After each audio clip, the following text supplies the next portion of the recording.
time.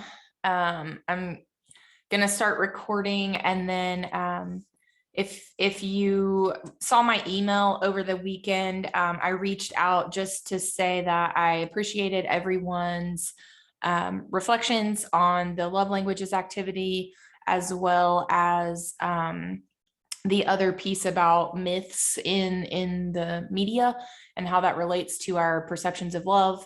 I enjoyed watching and reading and hearing your thoughts.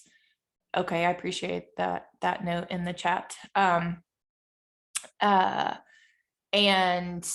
think we had some rich discussion. You guys did some really deep reflection on the ways that those ideas have kind of shown up in your own relationships. So thank you for that. And if you're able to turn your cameras on and be present on the call, I would like to have some discussion to start us off about that third link that was posted, which was a video about attachment styles in love relationships. So just as a quick reminder, those 4 attachment styles that were listed, one was the secure attachment style, which is, the most well-adjusted, if you will. And then there are 3 others that are listed as anxious, preoccupied, dismissive, avoidant, and fearful, avoidant. And so if anyone is vulnerable enough and willing to share kind of their experience with thinking about those attachment styles and how they relate to one or more of those, I would appreciate it. If anyone has any burning thoughts.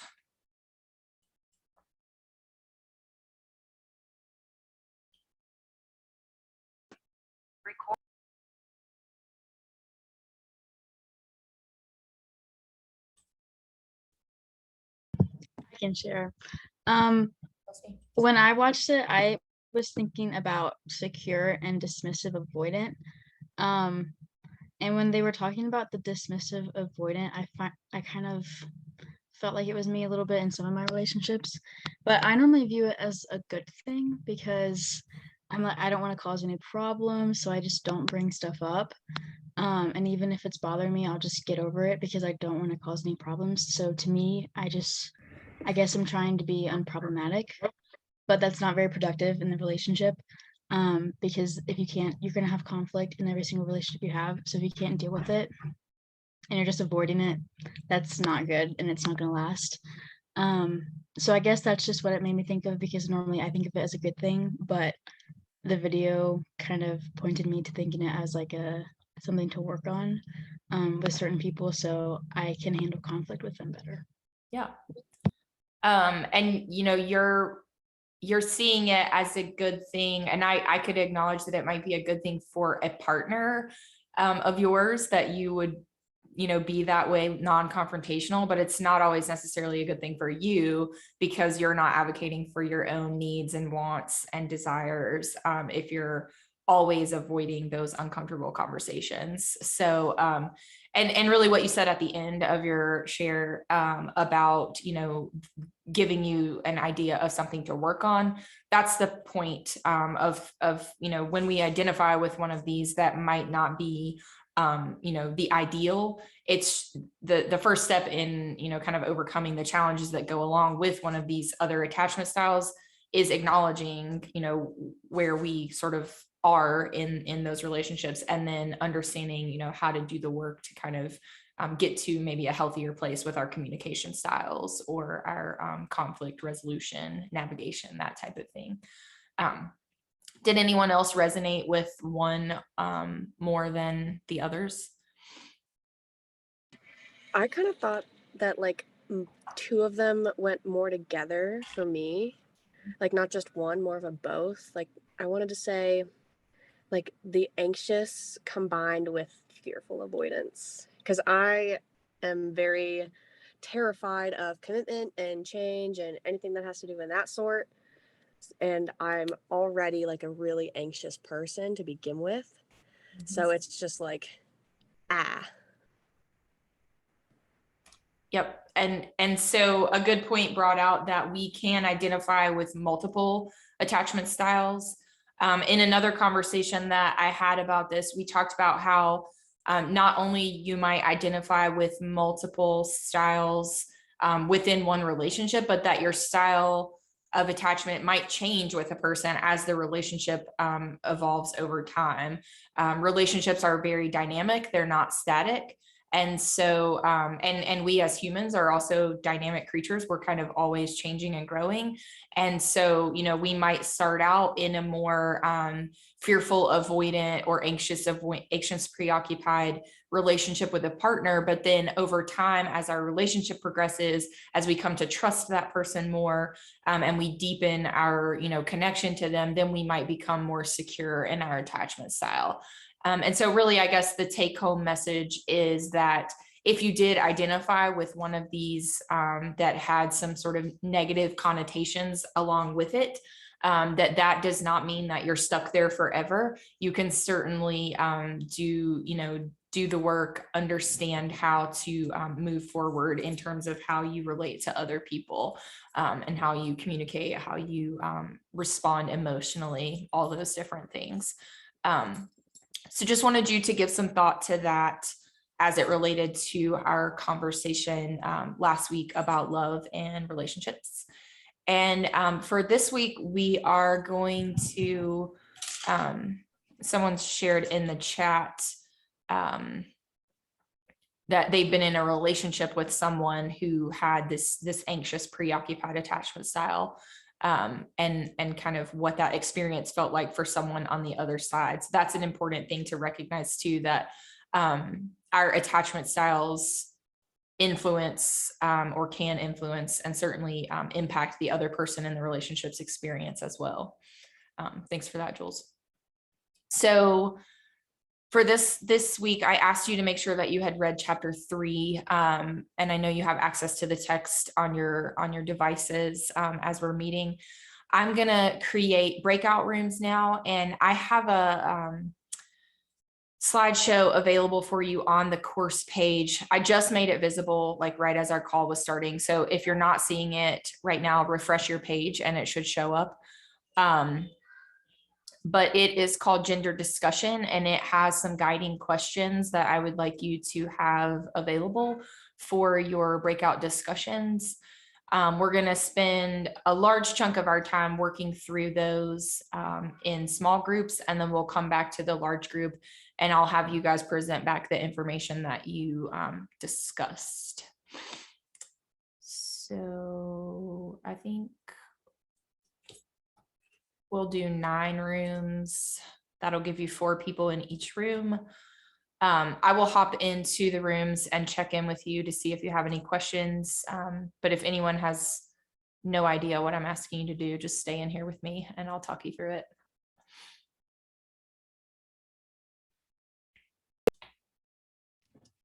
Welcome back. I hope that you all had good discussion, shared some ideas and some thoughts. And so for the rest of our time together, I want us to do some kind of group discussion around these issues. And again, it might be useful for you if you took pencil and paper notes, or if you want to open up the PowerPoint that's called Gender and Diversity, it can offer you some guided note taking. But just make sure that you're getting down the content for this week in some way so that you'll have it. So if someone would be willing to define for us the term sex. My group said, oh, you can go ahead. We said that it's the biological distinction between females and males.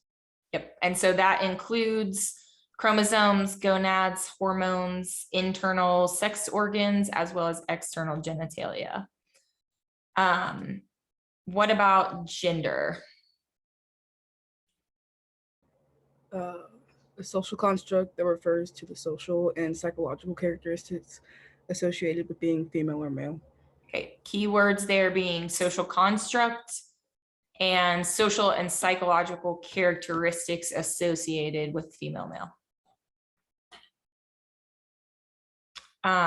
Some sort of subsequent related terms, the gender binary, that refers to the popular social dichotomy that suggests that gender is either male or female.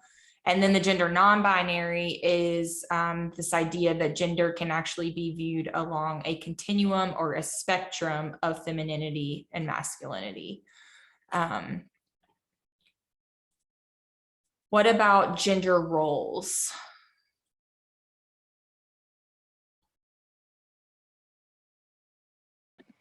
I actually had a question about the biological sex continuum, Okay. because would intersex not be included on that continuum? Yes, and that's so that there's a separate question related to that. Right now, I'm talking about the gender continuum, not the sex. Oh, got it. First Yeah. slide. My bad. You're good. And it's important to make those distinctions between, you know, the concept of gender and the concept of sex, because they are two separate things. But let's stick with slide 1 just for a few more minutes. Someone define gender role. What is meant by the terminology gender role? Social norms, which specific appropriate behavior for female and males. Yes. So again, a social construct, a norm of our society that suggests what roles, responsibilities, behaviors, etc., would be typical of a male or a female gender role. And then gender role ideology is a very related notion. It's really just a term for those beliefs, right? So the gender role is the actual role responsibility, and then gender role ideology is kind of the overarching belief about the proper role of relationships between men and women. For example, that there's kind of an unspoken norm, used to be anyway, it's probably gone by the wayside largely, but that men would initiate a date with a woman, that a man would initiate a date by asking the woman out. And it used to be thought of as, you know, faux pas for a woman to be so forward as to ask a man out. And so we see just from that example that things are shifting, you know, at the societal level, but that's an example of gender role ideology. It's those kind of global social beliefs. Okay, so now moving on to slide 2, where we're talking about biological sex and how that can be conceptualized as a continuum. I just shared about the gender binary versus the gender non-binary, and that's our understanding of that gender construct as existing on a spectrum of masculine and feminine. But how does that relate to biological sex?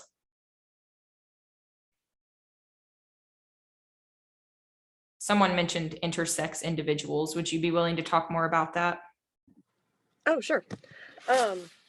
So my group was talking about, like, for the biological sex continuum, like how it is pretty much a spectrum that has gray areas, like it said in the textbook.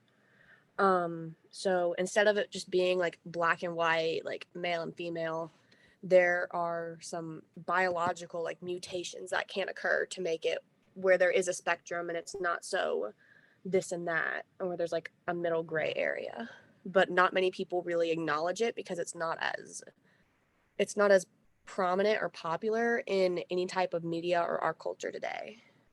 Yes, and it's also not necessarily visible. So someone might have external genitalia, you know, that are male sex genitalia, but in their development internally, they might have female chromosomes or female hormones at play. And so we as the observer, we don't know that about a person.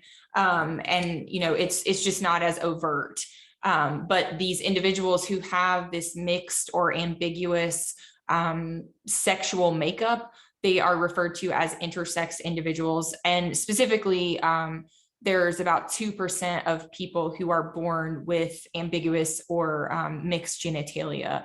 So that, you know, that understanding that if we think about sex as all male or all female, that there are people who exist that have external male sex organs, but they also have female, you know, sexual makeup at the same time. So that's really what I want you to understand about biological sex as a continuum also. Questions Do they, or like, oh, Go ahead. actually, I did have a question. Yeah, go Do for it. they know that they're intersex, or do they just not know it until their reproductive system starts developing around like their teens? I think it's very individualized. It depends a lot on the presentation of the genitalia at birth. And oftentimes these individuals, I think sometimes for like functionality purposes, so that biological waste and things like that can occur safely. I think sometimes parents are it's highly recommended that they choose one or the other in terms of male or female external genitalia. And then they do a surgical procedure on the infant, even at birth, to sort of select one to go with.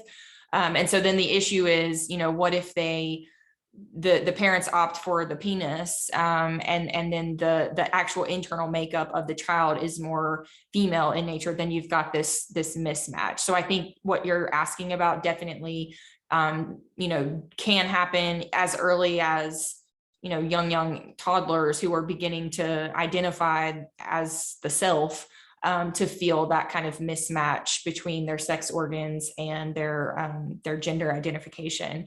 But then it can also happen later on in terms of sexual reproduction and things like that. It really, I guess it just depends on the makeup of the person in a lot of ways. Can it be I just have a- reversed? Oh, go ahead, Savannah. Sorry, I was just gonna see like if like when they get older, could it be reversed? Like kind of how transgender people have like that surgery. Could that? Sure. Okay. Yeah, I'm sure it could be. So I just have a quick question, like how does it, like, because I understand that it's like a continuum and there's like different kind of places you can be, but how does that relate to like chromosomes? Like when you think of like XY and like XX, like, so do intersex people, like, are their chromosomes different, or it's just sometimes like they could be like have the male chromosomes but that female genitalia, or like vice versa? Right. What you just described, that can happen. Okay. So like it's not Um, always like super clear Right. from the Yeah. chromosomes. Okay. Exactly. Yeah. And so it could be chromosomal, it could be hormonal, in that, a person just has an excess, for what we would think of as female, an excess amount of testosterone type hormones in their system. And again, these are things that are happening at a really internal level, that place someone, not at the end of the spectrum, but somewhere kind of in the middle. That makes sense. Okay. Thank you. Mhm. Any other thoughts or questions on this one? Okay, so let's talk then. We've talked a lot about theories so far, and I've given you 2 theories that I kind of want you to hone in on in terms of understanding the ways that biosocial and social learning theories, how do these explain or help us understand our gender constructs? Can someone either, Desi? Sorry. You're fine. Isn't one like more absolute? Like if my understanding is correct, the biosocial theory is more like you were born as this or this based on the X or Y chromosomes. And throughout your life, you're going to be like, I found like an interesting diagram, and it was saying that you're born biologically male or female, and then that is formed by social labeling and differential treatment by your parents. So you're treated more as a boy in terms of what's socially acceptable by your parents, and vice versa. And then that affects how you interact with your gender. And then that relates to your biological factors, which are your hormones. So that seems more like what people might term as like 2 + 2 is 4. Where it's heavily based on tradition and roles and parental roles. Whereas like the gender role differences is based at the beginning off of how you were born, but then socially diversified by social constructs, like interaction with media and outside sources, and can like stray away from what it was at the beginning or max onto it as life goes on. So like, i.e., people who are like intersex choosing which one towards the middle of their life, or people who are transgender, so on and so forth. Right. Yeah, I think she just did a great job of kind of teasing those two theories apart in terms of how we understand gender, the gender construct. Someone else said the biosocial learning theory seems to be reliant on the scientific aspect of gender and the roles of gender, whereas the social learning theory, again, is about these experiences that we have as we relate to and with other people. And that impacts, you know, how we identify in terms of our gender constructs and things like that. Biosocial theory is also really focused on evolutionary processes and how things like mate selection and investment of parents in the offspring, that kind of overarching idea of how does this impact the species, that's really related to the biosocial theory. And so, you know, ideas like women tend to select a male mate that they think will provide maximum parental involvement, that has resources, is willing to share those resources, status. These are all things that relate to the biosocial theory, because we think about the evolutionary payoff, if you will, in terms of a woman or a man selecting a partner to mate with that's going to bring benefit to them or their offspring.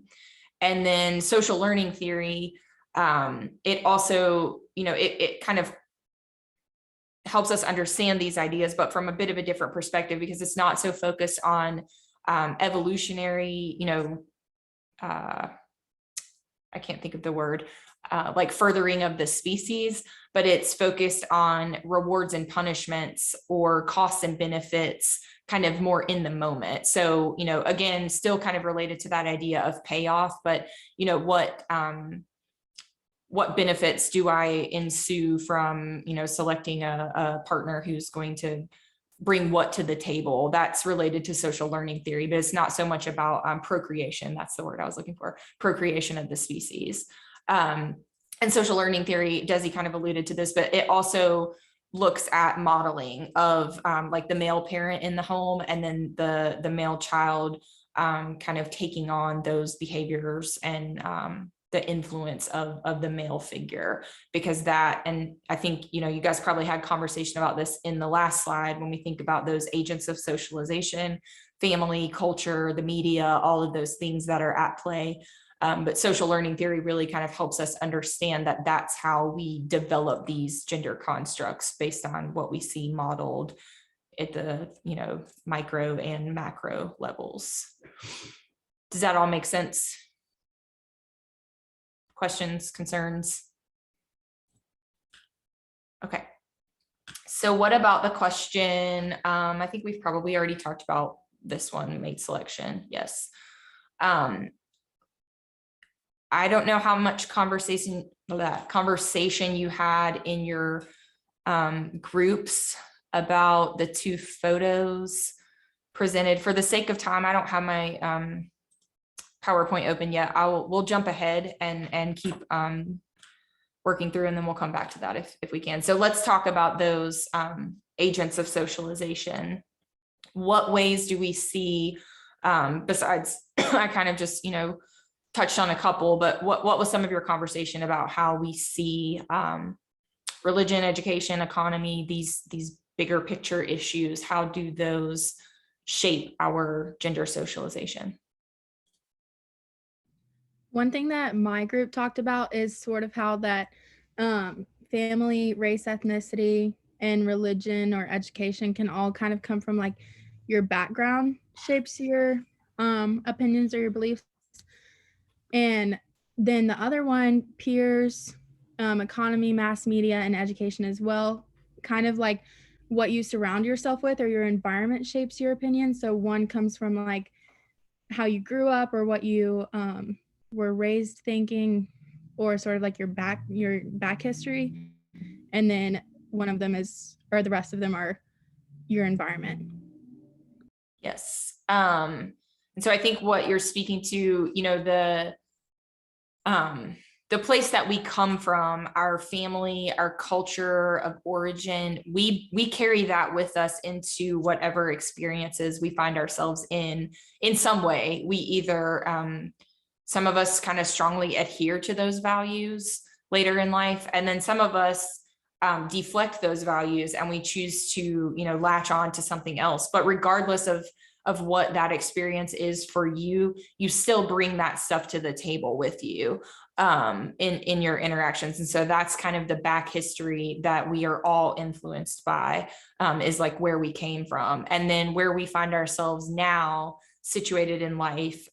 We're, being influenced, I think, at a level that we don't even understand. We're being influenced by mass media, by the economy, by, kind of like the global society that we're all situated in. Actually, does anyone else have thoughts or conversation that came out of this discussion in your small group to add to this? I was just gonna say, I feel like religion is like a really big part of this, because like they talked about in the book with Mormonism, how they don't allow people like women to be leaders in churches, and a lot of other denominations do that as well. Like I'm pretty sure my Methodist church that I used to go to didn't allow it, and it just depends like on each one. And it definitely like focuses on like Christianity specifically definitely focuses on the biblical perspective of like more traditional marital roles, where like the man is more dominant and the leader of the family. Yep. Yeah, the terminology, submissive, submissive wife, I think that's a verse from the Bible, is that, women, submit yourselves to your husbands or something like that. So yes, I think that religion does definitely play a huge role in terms of how we think about gender roles, that gender role ideology. And so if you subscribe to, a religion that, as you say, doesn't promote leadership roles for women, then certainly that's going to influence how you perceive women in leadership roles, or, your own place in that. Yeah. Any other ideas? You go ahead. Oh, thank you. I was just going to say that I think that, I think all the points are really valid, but I also think that all these things depend on what you hold, valuable in yourself. So like for me, it was like not as much about how these agents affected me. It was more of like the ranking personally of what I'm willing to disagree with in pursuit of individualism. So like my ranking was like, well, I think religion would be first, because religion goes beyond, family, race, peers, education, economy, mass media. I would put family after that, and I would put economy and then education, because I think that developing into whatever gender identity you connect with is going to be based on what you're willing to dispute and what you're willing to give up in the process of it. Sure. Yeah, I would agree with that. And that type of thinking takes a level of self-awareness that, I think we have to be really intentional to develop that type of self-awareness, where we can say, I'm willing to be influenced by this perspective, or, I draw the line here and this is where I stand on this issue. Malik, were you going to share something? For me, I was just gonna speak on like the economy, peers, and family, just because like how some NFL football players, they like just came out about them like just exposing like how their gender is, or like what they believe in, or just coming out like, okay, I believe I'm like gay or anything. So I mean, like just them coming out, like it just opened more people's eyes to like the world basically. So I mean, that helped a lot. Yeah, I think the level of awareness and, cultural responsiveness, sensitivity to these issues is much greater than it was even 10, 15 years ago. Certainly much greater than it was, like when our parents were coming up. And so, yeah, I think it's kind of a moving target. It's always, these, and so, 10 years from now, people sitting in this class having conversations about gender role ideology, it might be totally different because things have shifted at the societal and cultural level to that extent. Before we run out of time, I do want to show this clip because I think it really highlights what we're talking about here. I have it posted under Thursday's content, but I want to just go ahead and share it because I think it's going to serve the conversation that we're having. So these are just, it's like a compilation of snippets from commercials. And when I made the comment earlier, you know, I don't even think we realize how much we're being influenced by mass media. I know in a really overt way, we recognize sometimes, you know, when media has an influence in our life, such as like in the discussion that we had about the myths related to romance, lots of people can recognize how Disney movies kind of create that princess fantasy for young girls, right? That's more overt, I think. But this stuff is so subliminal and so subconscious in some ways that you don't even notice that it's happening. But this is an example of how these gender role ideologies and some of our gender constructs are created. And now I'll hush and play the video. Let me know if you can't see this. Laundry is not new. Your mother, your grandmother, her mother, they all did the laundry. Maybe even a man or two. So who does the laundry? Mothers and grandmothers and their grandmothers and maybe a man or two. And although a lot has changed, the machines, the detergents, the clothes themselves, one thing has not. The bleach most trusted to keep whites pure white is still Clorox bleach. When you use the Mr. Clean Magic Eraser instead of an all-purpose spray for your everyday cleaning, you'll power through 3 times the grime. Mr. Clean, Mr. Clean. And 3 times the sticky mess. And 3 times the grease per swipe. And who knows, that just might give you triple the time to relax.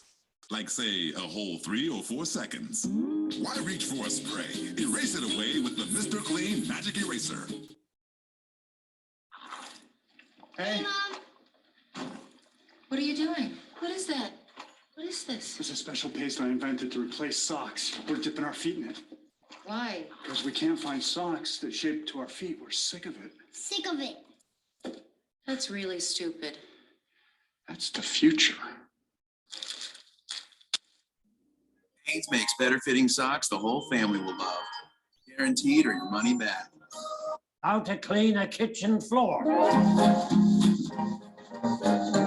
You see a stain.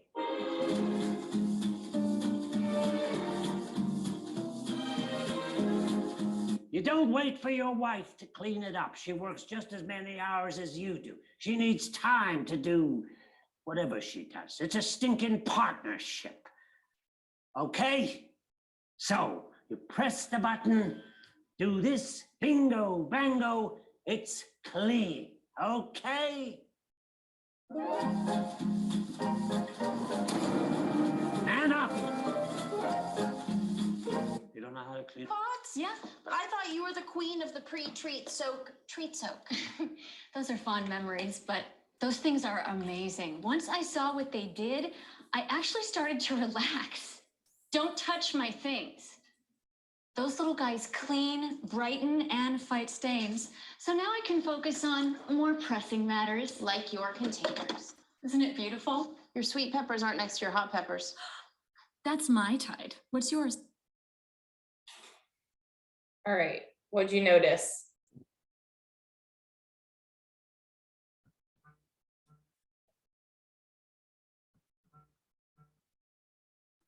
All the cleaning products were geared towards women in terms of ads, but women's work is to clean. Exactly. and maybe she has a Mr. Clean man just kind of like looking over her shoulder and giving her a tip here and there. Or, you know, there was the how to clean the floor like a man. So men are presented in this kind of gruff, way. And he makes the comment at the end, you know, you clean the floor for your wife, it gives her more time for her to do whatever it is that she does.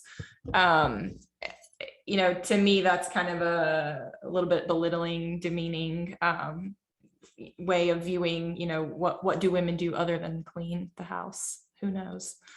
What other thoughts did you have while you were watching that?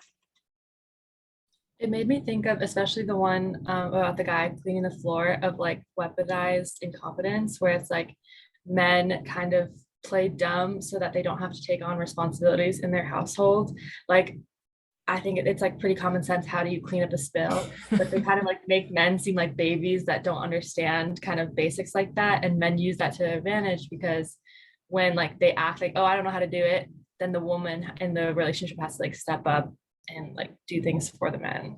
And that's portrayed in another commercial, the socks commercial. You know, the woman is smart enough to go out and buy Hanes form-fitting socks, and the man is doing this silly, you know, trying to create concrete socks with the child on it. You know, it's just, I do think it really speaks at kind of an unconscious, subconscious level. So unless we're really critically consuming the commercials, which I don't even know if commercials are a thing anymore. I don't see commercials because we like Roku, everything, you know, but the point is still that if you have to critically consume everything to not let this stuff that's so ingrained in our societal thinking, it infiltrates your mind. It's been doing that since we were children, you know, watching these kind of commercials on television. And my mom was watching these kind of commercials on television. And so that's kind of how we see these things be created and persist over time, because they're just so deep in the culture. I noticed there's a lot of male stereotypes also, like women clean and men just go around and do stupid stuff in the house, like eat hot dogs and make messes on the floor. And that's not really helpful for either party, because then women will expect men to be like that and not help out, and men will expect not to have to help out. It's just not, stereotypes are not good for either the man or the woman. Yeah, I totally agree with that. And I think anytime we are othering ourselves or creating that generalization that someone different than me, you know, is like this, we're doing a disservice, not just to ourselves, not just to the other person, but to ourselves. You know, it doesn't serve anyone to think in that. And it's really unfair to say, you know, that all women are this way or all people of color are this way. I mean, that just, obviously we know that doesn't work.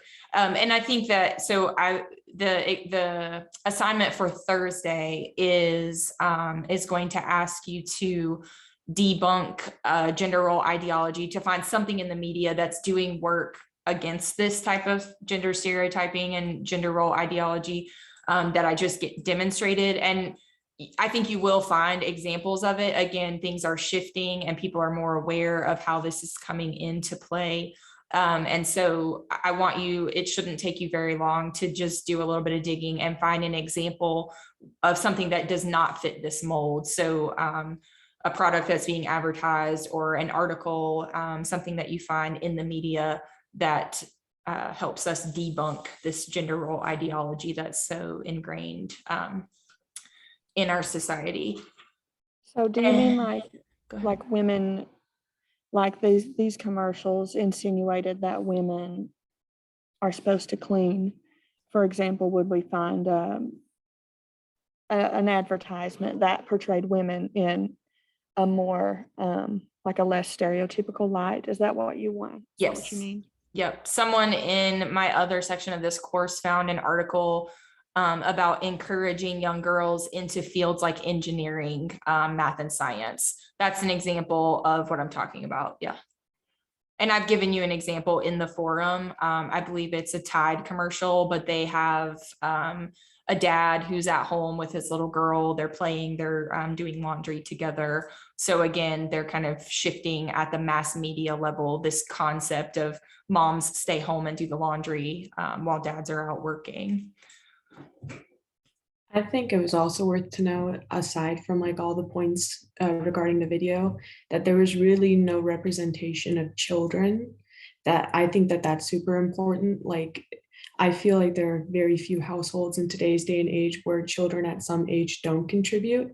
I think that's also negative, because if you like put into mass media and make maybe young kids who are impressionable think that it's socially acceptable to not learn those necessary things to survive on their own, I think that's also detrimental. Yeah, absolutely. And I'm seeing comments in the chat that there was also no representation of different race or ethnicity. Totally true. And I noticed that myself. And if you do much digging around on these stereotypes, you can find some really overtly stereotyped,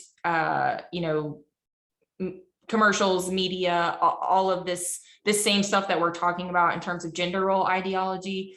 The same thing happens with race ideology. And so again, we as critical consumers can be aware of this. We can notice when representation is not happening.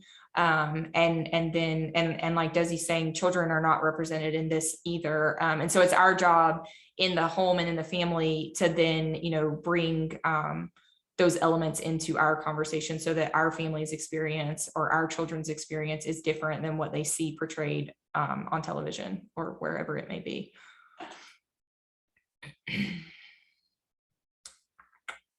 All right, we have a few more minutes. So I will screen share just for conversation's sake. What type of conversation did you guys have in reaction or response to this photo?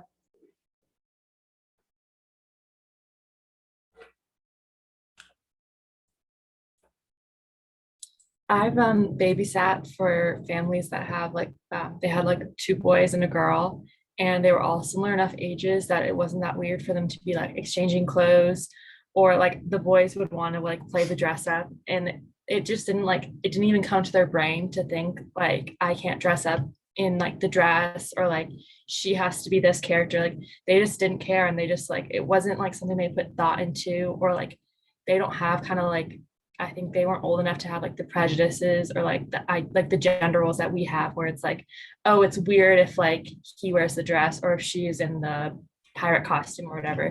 They just didn't kind of have that background. So it was just never a big deal to anybody. It wasn't a big deal for the parents. And like, I know that there's backlash on like, it confuses them. But I just don't think it matters. Kids don't think like about it. They just wear what they want to wear. And yeah, I don't think it's that big of a deal. Any other perspectives? No one cared. I mean, it doesn't really matter. I really don't understand why so many people do take the time to care about a child, even when the child's not their own. And I think it was also worth to note, and everyone in our group also touched on this, we have no idea the backstory behind this photo. This photo does not like have to be a gender statement. If it is, it is. If it's not, it's not. And I think the general consensus in our group was that you only care when you make yourself care. Otherwise, don't. I mean, someone else is just existing. So. Yeah. Well, and I think, most children, this little fellow is probably 2.5, 3 years old.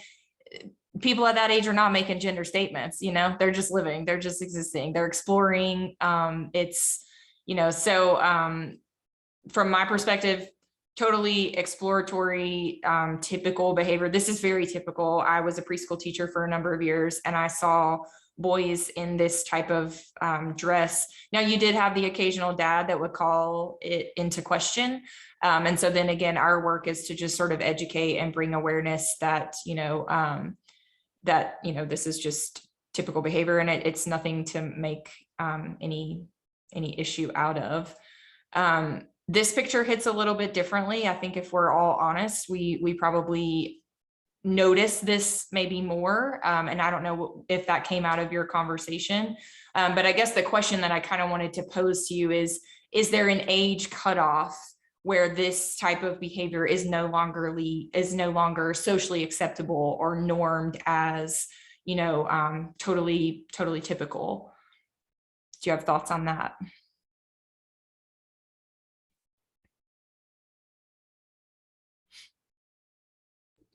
I personally think that people Oh, sorry, you can go ahead.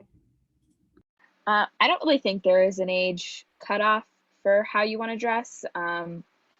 Being older and being in college, I've seen people who either dress more masculine or more feminine based on their gender, and it doesn't faze me at all. And yeah, that's all I have to say about that. Thanks, Maddie. Any other thoughts? It depends on what you believe. If you have predisposed bias, then your cutoff is going to be different than other people.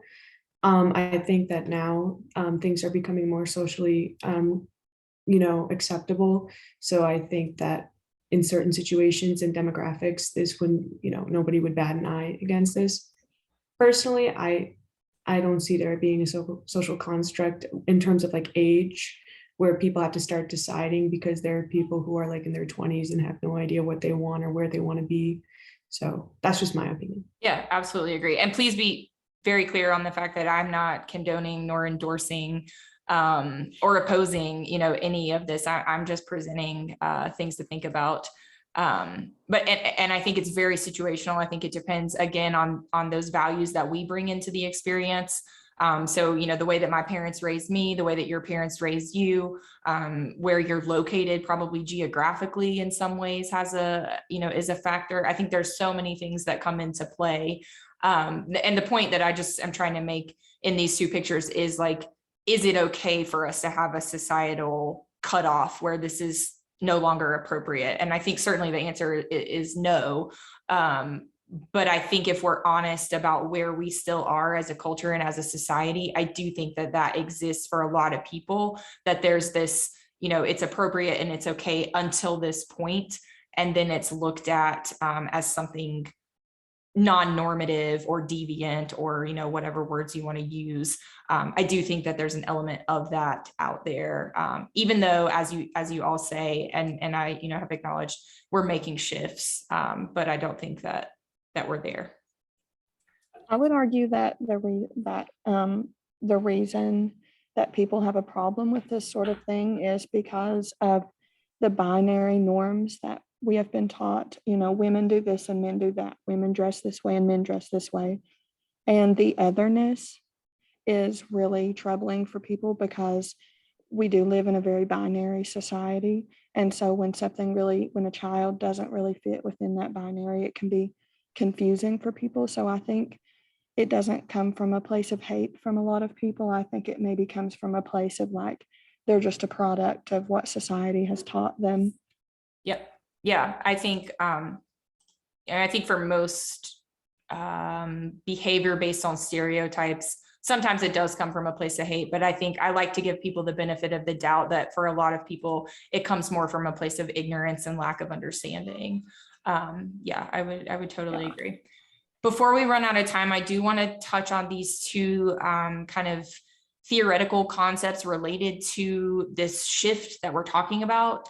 And these are the idea of gender role transcendence and gender postmodernism. It's two theories. And basically what I want you to know about, so gender role transcendence is the concept of thinking that each person as an individual should be acknowledged just as a person, and we don't need to have a concept of masculine, feminine, gender role classification, those stereotypes that we've presented. There is no need for those. So we become divorced from gender categories in this idea of gender role transcendence. And then gender postmodernism speaks more to that fluidity on the gender binary, where we really seek to abandon not just that gender binary, but also the need for clear gender roles and responsibilities. So the theories are related in that they're both trying to transcend gender constructs. Okay, that's fine. And then they're slightly different in terms of their approach to that concept of disregard for the gender constructs. So I don't understand the difference. Sorry? I don't understand the difference between the two. Gender role transcendence is really saying that we have no need for those gender, we don't need gender role classifications, those types of stereotypes, etc. Because we're kind of abandoning the gender schema and focusing more on the individual. So if we focus on each person as an individual, then we don't need to necessarily assign them to male or female categories and criteria, masculine or feminine. And then gender postmodernism is really focused more on the gender fluidity. So it's not saying that we necessarily need to abandon concepts of gender and gender constructs altogether, but that we need to acknowledge that they don't exist in this duality of male, female, masculine, feminine. Does that help you distinguish between the two? Yes. Okay. All right. So as I've said, there's a quick activity for your asynchronous work. And I do just want to make one quick point of clarification. When we have asynchronous stuff, I don't necessarily expect that you have that done on Thursdays. As long as you get it finished by the end of the weekend, I'm good with it because I'm not going to get to it on Thursday. So that just gives you a little bit more flexibility in terms of time. And if you have any questions or concerns, we've got week 4 coming up, and then we will have our first exam during week 5. I will give you some guidance on what that's going to look like, at least in terms of exam composition and such. So stay tuned. All right, reach out if you have anything that you need to connect with me about. Otherwise, I'll see you guys next week on Tuesday.